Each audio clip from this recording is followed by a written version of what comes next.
حضرت انس رضی الله تعالی عنہ وایي نبی کریم صلی الله علیه وسلم فرمایي چې اول عبادت چې پر بنده باندې فرض سوی دی لمونځ دی، اخري عبادت چې کوم عبادت برقراره پاتې لمونځ دی.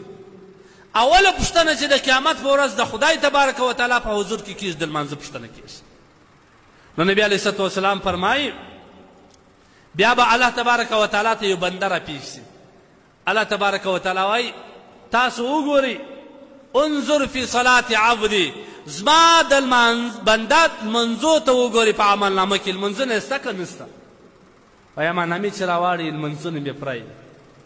بیا به الله وایي نوافلو ته وګورئ نوافل بې پرېږدئ. د ده دپاره به الله تبارک وتعالی یو غاټ جنتونه انتخاب الله تبارک وتعالی وکړي. بیا به وایي زما د بنده اماننامه کې وګورئ لمنځونه څونه دي؟ هلته به کم کم لمنځونه وي.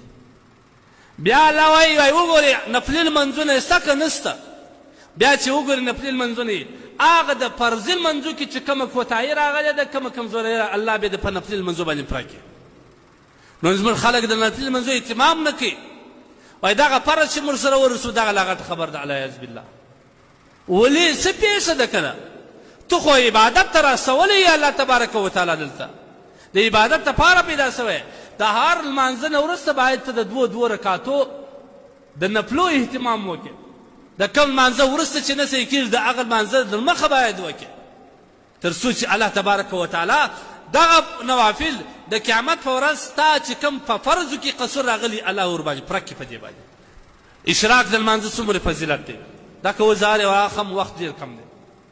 د اوابینو د لمانځه چې نوافلو کوم فضیلت دی، د ماپښین د لمانځه نه وروسته د 2 رکعاتو نفلو کولو کوم فضیلت راغلی دی، د ماښام د لمانځه نه وروسته 6 رکعاته اوابین لمونځ د دې څومره فضیلت راغلی دی، د ماخصن د ویترو او د سنتو په مابینځ کې 2 رکعاته نفل کول څومره عظیم فضیلت دی. اسانه دي موږ باید وکړو تر څو چې الله تبارک وتعالی د قیامت په ورځ باندې زموږ د لمنځو کمی چې کم دي الله تبارک وتعالی په دې راپوره کړي.